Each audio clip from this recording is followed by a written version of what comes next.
Oke, halo semuanya, welcome back to William Martanto YouTube channel, dan kali ini saya ada sebuah metode yang ingin saya share ke teman-teman.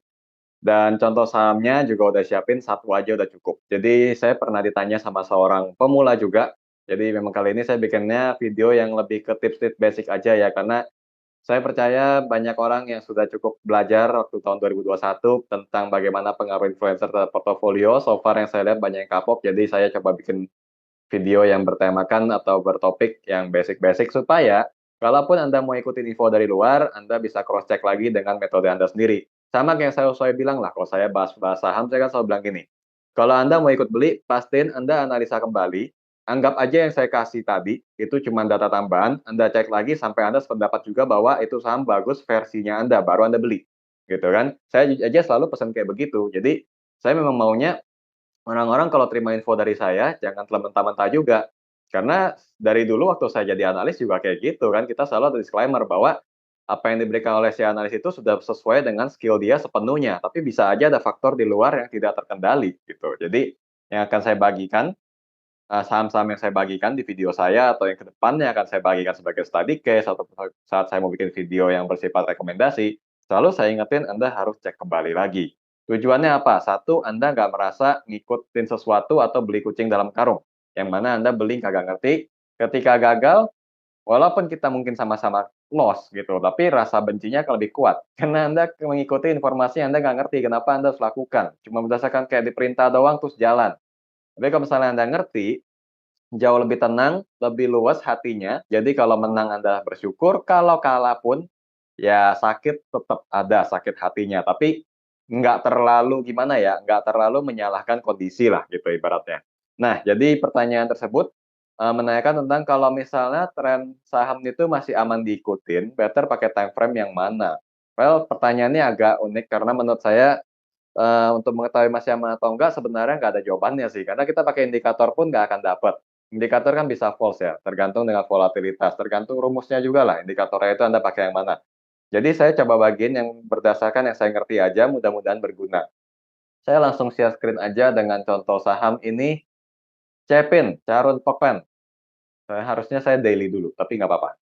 Saya ganti dulu ke daily dan Anda lihat di sini trennya naik ya. Kalau kita pakai MA berapa nih? 5 dan 20, trennya naik, volumenya juga oke.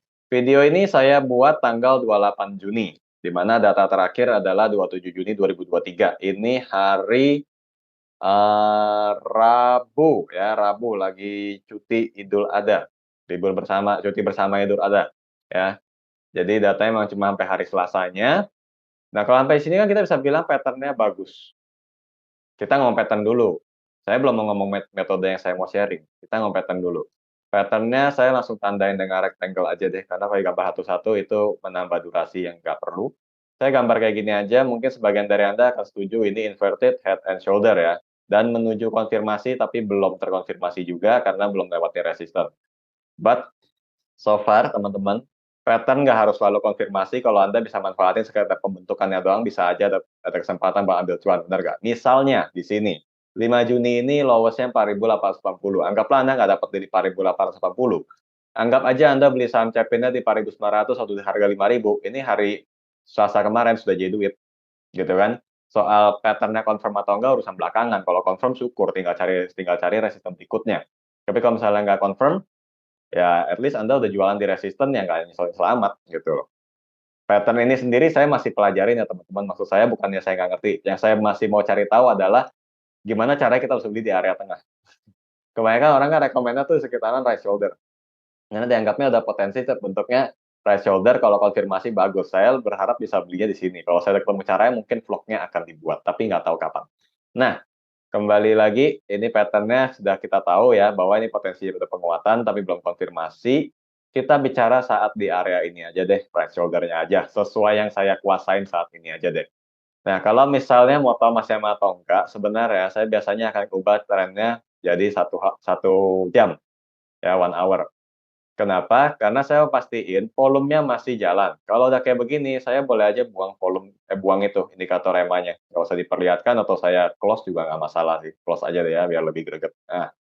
Nah, apa yang perlu teman-teman perhatiin? Kombinasinya adalah candlestick dengan volume, teman-teman. Apa yang menjadi alasan kenapa volume diperhatiin, saya izin jelasin dulu ya. Jadi kalau misalnya suatu tren itu menguat dan kita memang cuma bisa ngincar saham yang menguat kan kalau di HSG ini kan, karena short sell itu kan tidak bisa dilakukan.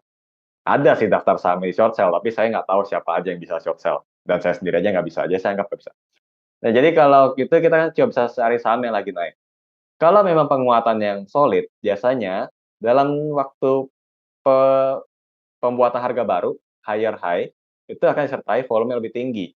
Karena akan ada pihak atau harus ada pihak yang beli sahamnya nembus ke resisten, nembus di atas resisten untuk membentuk harga baru, biasanya itu akan ada volume yang meningkat, teman-teman. Jadi kalau kondisinya kayak begitu, Anda baru bisa lihat itu tren yang aman. Kalau misalnya naik, volumenya nggak ada, kan di scalping doang sebenarnya kan. Scalping itu kadang-kadang lotnya tipis, gitu. Itu malah jadi kalaupun Anda mau ikut, antara harus super lincah atau biasanya gagal. Nah, jadi kita balik lagi ke chart saham Cepin tadi. Setelah kita balikin waktunya ke 1 jam, kita tinggal cek aja bagian bawah sini. Misalnya nih, saya crosshair nih tanggal 16 Juni. Jauh amat. Harusnya tanggal 27. 27 Juni. Ini di sini dulu deh, yang memenuhi yang saya bilang tadi. Ini kan penembusan kan, jadi sebelumnya ada resisten kurang lebih di sini nih. Di 5.225, yang mana closingnya juga ya. 5.225, sorry salah, 5.275, di sini dia tembus. Ketika tembus ada peningkatan volume kan, benar kata bukti ya. Jadi memang harus ada yang menembus, harus ada yang beli dalam jumlah besar, baru bisa penguatan terjadi. Di sini juga ada sebenarnya, ya. Tapi Pak, kalau misalnya volumenya udah naik, harganya naik, terus berikutnya 1 jam berikutnya harganya turun kayak kejadian di sini, atau kejadian di sini 3 candle malah, atau di sini PHP banget gimana?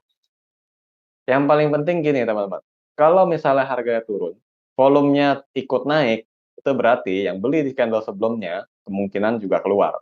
Tapi kalau belum terjadi, Anda masih boleh tenang, boleh ditungguin. Jadi kalau misalnya ada saya hampir dari tadi mau bilang pemberontakan, yang benar penembusan, penembusan resisten dengan volume yang tinggi, maka ketika terjadi fase retest, itu kalau volumenya lebih rendah, apalagi nggak nyampe setengahnya, Anda boleh keep. Katakanlah Anda beli ketinggian, gitu ya. Agak ketinggian terus turun, nggak usah buru-buru panik kalau Anda tahu cara ini. Lihat aja dengan candle 1 jamnya, kalau volumenya masih lebih rendah, Anda boleh aja tungguin, gitu. Toh sebenarnya kalau diukur dengan time frame daily, Anda pasti juga ada ukur kan, support resisten yang bisa Anda perhatiin kalau perlu cut loss atau enggak. Nah, kalau misalnya dekat-dekat dari area cut loss yang Anda bikin pun, Anda tinggal cek aja apakah penurunannya dengan volume yang sama tingginya. Kalau sama tinggi, ya udah terima kalah. Tapi kalau misalnya nggak perlu. Bahkan yang terjadi pada Cepin di tanggal 27 ini, dia breakout ya, di jam 9-nya kayaknya ya, kalau data Stockbit benar. Soalnya saya bukan meragukan data mereka sih, cuma saya kadang-kadang menemukan aplikasi charting, kalau diganti time frame jadi 1 jam, itu kadang-kadang agak ngaco, karena mengikuti time time zone. Tapi sejauh ini cocok sih UTC 7 ya. Jadi jam 9 ada breakout maksud saya. Ada breakout, lalu ketika dikoreksi lagi, cuma sebentar doang dengan nggak bentar sih, 3 jam maksud saya, tapi volumenya tipis, itu yang penting. Lalu ketika mulai ada rebound, volumenya naik lagi dan ditutup dengan volume yang menipis karena posisinya agak lebih rendah, ini bagus kalau kayak begini. Ini bisa dibilang trennya bisa lanjut naik lagi, kalau seperti itu. Nah, sejauh ini memang saya belum ketemu saham yang kalau dijadiin time frame 1 jamnya itu calon gagal. Kalau misalnya ada mungkin saya langsung include di video ini, tapi ya anggaplah itu utang buat video yang selanjutnya, sementara cukup tahu yang ini dulu aja, kalau misalnya akan berlanjut trennya di waktu yang akan datang kira-kira kayak gitu. Ya, ini baru contoh Cepin doang. Anda bisa tes di saham-saham yang lain dengan metode ini, kalau misalnya cocok Anda tahu saham Anda masih aman. Kalau misalnya udah mulai terbalik, tinggal di backtest jangan lupa. Setelah Anda backtest memang memperlihatkan ada potensi pelemahan, ya tinggalkan sahamnya gitu, atau kalau misalnya metode ini nggak cocok, nggak usah lanjutin. Ini metode saya yang saya pakai sendiri dan saya suka gitu. Saya merasa ini salah satu metode yang bisa saya pakai untuk, bisa ajarkan untuk meyakinkan si pengguna termasuk saya, bahwa kalau saya mau ikutin satu tren saham, itu masih aman dengan time frame yang lebih kecil sebagai konfirmasinya. Kira-kira kayak gitu, semoga membantu. Silakan like dan dislike sebagai respon Anda terhadap video ini. Kita akan ketemu lagi pada vlog selanjutnya. See you again.